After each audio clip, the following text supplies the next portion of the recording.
Olá, estamos começando mais um programa Conexão neste sábado.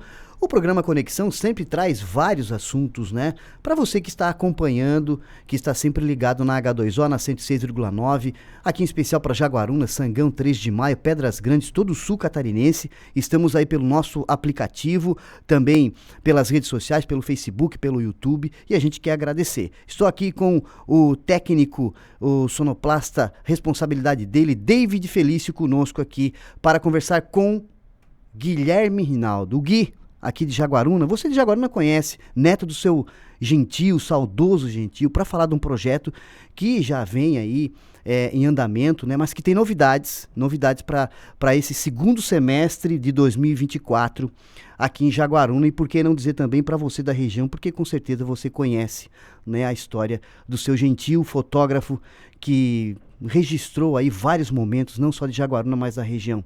Guilherme, muito boa tarde, obrigado por estar aqui na H2O para falar um pouco desse projeto que faz nos lembrar, né, dos momentos especiais de Jaguaruna, da região, registrados nas lentes e na visão, vou dizer assim, do seu Gentil. Muito boa tarde, obrigado por estar aqui. Valeu, Marcos, eu que agradeço a oportunidade, né, e o espaço por poder falar um pouquinho mais sobre o projeto, sobre a história, sobre as necessidades, né, que a gente não percebe no dia a dia, mas que a gente tem, né? Sim. Obrigado pelo espaço. Guilherme, e tu falou em história, né? Vamos lá, Gentil Reinaldo, né? E tu é neto dele. Uhum. Por que num determinado momento, claro, tu pensou com outras pessoas, né? Eu vou fazer um projeto para resgatar tudo que meu vô registrou aqui em Jaguaruna e também na região, mas fortemente aqui em Jaguaruna. Por que você teve essa ideia, essa perspicácia, vou dizer assim, né, de fazer esse projeto? Olha, Marcos, na verdade tudo começou, né, numa vontade da Regina, a filha do Gentil, né? Tá. Ela sempre conversava comigo a respeito do acervo, e como fazer o acervo, em cuidar desse acervo, cuidar dessas fotos que estão ali, né? Vindo dela era uma coisa muito amorosa, né? Uma questão de um trabalho, ela acompanhou mais de perto o Gentil, né? Na época que eu o conheci, ele já era meu avô, então ele já trabalhava com fotografia, mas ele já era mais... Uhum. Enfim, e ela trazia isso, e no momento, claro, eu não era o homem, né? Eu era o adolescente ali, e compartilhava um pouco da vontade, da ideia, mas então eu pedi para ela, Ded, vamos escrever, eu chamo ela de Ded, né, como, né, carinho, um apelido carinhoso, né? Vamos sentar, vamos escrever esse projeto e vamos pensar como que isso pode fazer. Na época, antes de 2018, 2015, ela procurou apoio junto à Unisul, algumas entidades aqui próximas, e não teve muito sucesso na época, e até ficou um pouco ali, né? Esse projeto ficou um pouco ali adormecido e tal. Para ela sempre tentou fazer alguma coisa, né? E esse acervo, Marcos, é interessante falar isso, porque para mim ele nunca foi uma novidade, né? Ele vem com a família há muito tempo, sim, né? Sim. Então, assim, um acervo fotográfico, até ele se tornar tão importante quanto é o acervo do Gentil, né? Ele passou, não é hoje em dia, por exemplo, como a gente trata as coisas. Claro. Né? Mas diariamente eu lidava com ele, então não é que eu vou dizer que ele não tinha essa importância que ele tem, mas quando tu lida com uma coisa diariamente, ela tu não costuma vê-la com esses olhos, né, de importância que ela tem. Até que em um momento o Luciano Burim, ele é o diretor do documentário A Pedra e o Farol. Perfeito. Pedra e Farol é um documentário produzido sobre a região aqui, que fala um pouco do contexto social da região entre a Laje da Jágua e o Farol de Santa Marta. Então ele fala um pouco do contexto, do crescimento social aqui da região e tal, e ele chegou até a gente procurando as fotos dos naufrágios. Né? E aí ali a gente criou uma relação e foi onde eu consegui começar a entender a relevância desse acervo, né? Aonde que esse acervo precisa ir, onde que ele precisa estar, né? O cuidado que ele precisa ter. Então, a partir daí, e com esse movimento do Luciano, como a gente estreitou laços, ele me começou a apresentar possibilidades de editais e leis de incentivo, porque A Pedra do Farol, o documentário, ele foi um projeto viabilizado através da Lei Rouanet. Entende? Então, ali eu comecei a perceber uma possibilidade de caminharmos para cuidar desse acervo, entende? Então, a partir daquilo ali, com a ajuda dele e através de algumas especializações relacionadas a projetos culturais, a leis de incentivo, começou-se então a caminhar com essa ideia de transformar esse acervo, transformar esse acervo no documento que de fato ele é, com a importância que de fato ele é e o cuidado que ele de fato precisa ter. Porque não que ele não estivesse sendo cuidado antes, porém é um acervo de negativos fotográficos, ô Marcos, ele é uma coisa onde, a partir do momento que tu produziu um negativo, a partir daquele momento, não importa se foi lá em 1940 ou se foi hoje, apesar de hoje não ter costumeiramente um negativo, certo. Né? Ele é uma coisa que já começa num processo de deterioração, entende? Então, o que tu vai fazer é ter todos os cuidados para que essa deterioração atrase, que tu consiga preservar o máximo de tempo possível aquele bem. Entende? Então, o trabalho de qualquer conservador, qualquer restaurador, hoje em dia de acervos de negativos especificamente, claro, outros tipos de acervos também, mas é cuidar para que o tempo de morte daquele documento se atrase, né, no caso. Então, hoje a gente tem muitos recursos, a gente tem digitalização do acervo, a gente tem a limpeza do acervo, a gente tem a conservação de uma maneira correta, que vai protelar, né, vai levar a vida desse acervo, desse negativo, por muito mais tempo. Então, ali escrevi um projeto na oportunidade do edital Elizabeth Anderle, que é um edital de incentivo do governo do estado de Santa Catarina.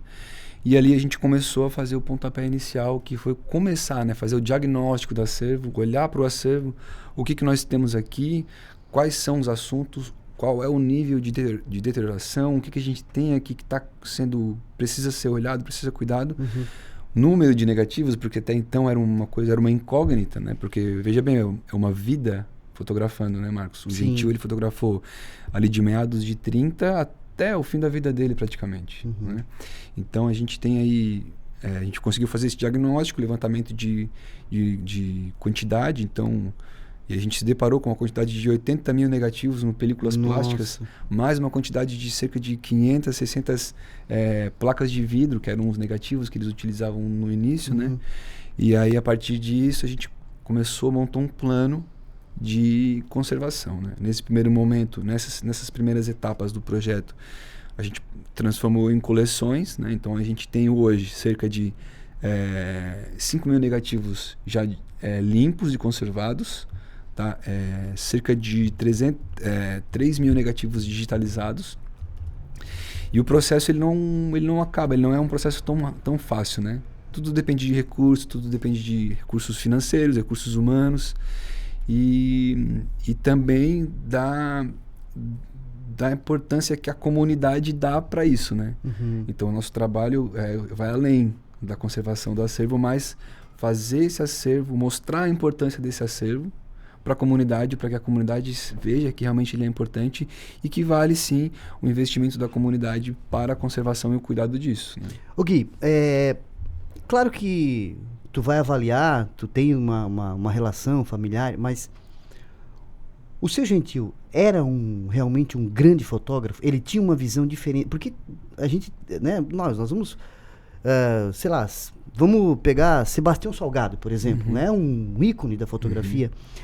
E aqui na nossa região nós tínhamos o Seu Gentil que, quando falava em fotografia, falava no nome dele. Né? Podia até ter outras pessoas, mas assim, ele era a representatividade da foto, da fotografia.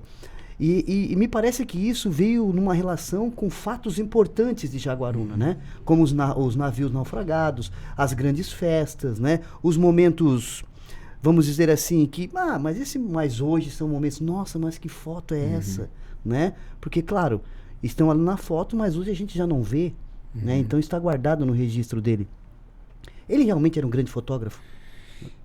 Marcos, essa Vai falar o neto ou o Não, profissional não, agora? Vai falar o profissional, vai falar o profissional. profissional. Assim, Marcos, eu costumo dizer o seguinte, quando eu estou falando do projeto Gentil Memória, é claro, não tem como eu deixar de ser o neto do Gentil Claro, e não claro, tem eu tô como brincando, eu imagina. não, sim, não tem como eu não expressar meu apreço pelo ser que ele era, né? Não como um fotógrafo, mas como o meu avô, né? Eu costumo dizer que ele me deixou como herança a fotografia, Perfeito, né? perfeito. Porque antes de aprender a fotografar, eu sabia fotografar. Quando eu peguei uma máquina fotográfica, é claro, tu precisa, né, se ajeitar, mas me veio com uma facilidade e ela flui em mim hoje com uma facilidade que eu costumo dizer que foi uma herança do meu avô, entende? Então, mas considerando isso, dentro do projeto Gentil Memória, eu me considero como um técnico em conservação, um técnico em história e patrimônio, e aí, observando isso, é uma coisa muito relativa para se dizer se ele era um bom fotógrafo ou não era um bom fotógrafo. Eu considero o Gentil como um bom fotógrafo. Por quê? Porque a gente tem, Marcos, a história da nossa região contada em diversas formas. Perfeito. Quais são essas formas? A gente tem a história, a transformação da paisagem, né? Ele tinha fotografias de todas as paisagens da região de dunas que a gente tinha, né? Eu não vou dizer que a gente tem, que a gente tinha, porque o que a gente tem hoje é um resquício, mas vamos entrar em outro assunto. A gente tem a formação de um município, de uma região central do município, casas, construções, aberturas de ruas. Então a gente tem essa evolução, a gente consegue ver a evolução das pessoas, porque ele era um retratista. Então a gente tem no acervo uma foto de um bebê, e a gente tem no acervo a foto desse mesmo bebê já em adolescência, já como adulto, já como um senhor, entende? Então a gente tem processos evolutivos que a gente consegue analisar e estudar ali. Então assim, ele tem sim fotografias lindas, mas eu vou te dizer que ele tinha muita curiosidade pela fotografia.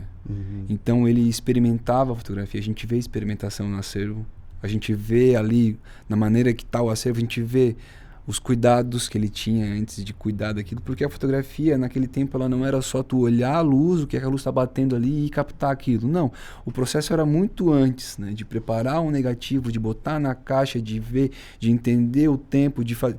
Então assim, sim, eu acredito que ele era um grande fotógrafo, tá? Apesar de alguns dos nossos projetos hoje tentarem fazer uma releitura disso, um recorte novo, ou um outro entendimento daquilo, porque a gente entende que o documento do tempo ele é um documento que nos permite fazer isso, né? Claro. Ele foi um grande fotógrafo. Gui, tu falou aí que ele era um retratista, né? E eu vou te dizer que realmente, né? Eu passei por todos esses estágios com eles, né, ali. Desde de bebê até, enfim, a primeira comunhão, casamento, né? Então, realmente, a gente vê a evolução.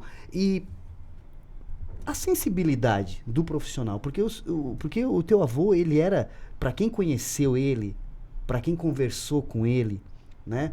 Era uma paciência, uma resiliência, vou dizer assim, né? Extraordinária. É uma característica até de muitos de vocês da família, né? Mas isso também traz uma visão diferente da fotografia, essa sensibilidade, esse olhar diferente, né? Essa resiliência, porque a foto às vezes não é o todo, é o detalhe, né? Sim, sim. E ele tinha isso, né? Com certeza, cara. De novo, é um lugar difícil para mim, porque eu sou neto, né? Mas a gente conversa com as pessoas, é o que as pessoas nos trazem, né? Sim, o Gentil era isso que o nome dele falava. Ele era um cara gentil. E assim, Marcos, e com certeza foi o que possibilitou ele a estar nesses lugares para poder registrar esses momentos, né? Então, se ele não fosse como ele era, ele não, com certeza a gente não teria metade das fotografias que a gente tem hoje aí que contam a nossa história, né? Que maravilha. Olha, eu estou conversando com o Guilherme Rinaldo, ele que é neto do Gentil Rinaldo e tem um projeto interessante que fala da história do seu Gentil, melhor dizendo, o projeto Gentil Memórias, né? Tem mais outros projetos, mas nós vamos falar sobre isso após o intervalo. O Conexão volta já.